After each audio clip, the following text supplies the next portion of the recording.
Hello YouTube. Just wanted to make a quick video explaining a problem I ran into last night. Got this brand new V3 Kraton for Christmas for myself, and decided to shim the diffs and change the diff fluids and all that, and got really frustrated trying to put these covers back on the diff.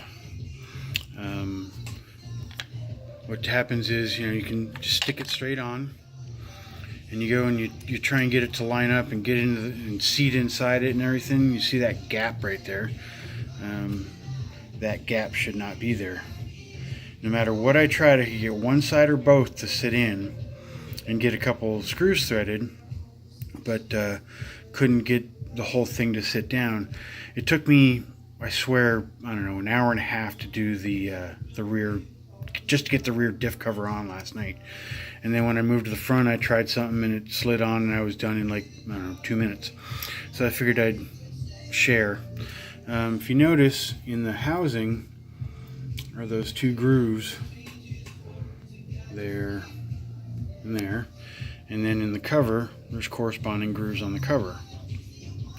What I found was, you can stick it on here and get sometimes one side or the other, but never both.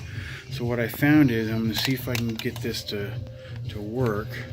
If you take that groove that's on either side, I'm going to do this while trying to look at the camera. You get it to go in starting at the top, and they're both in the grooves, and then just slide it down. Bam. It's in there ready to take the screws. Now it's actually in there pretty good. It's hard to get back out. And sorry for my camera work here.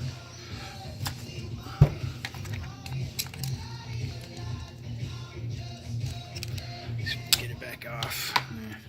Maybe not. Anyway, I was going to demonstrate just how much of a pain in the ass it is when it doesn't work right.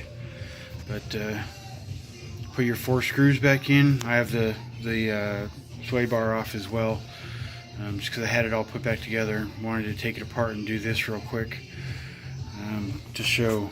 So that's it. Talk to you guys later.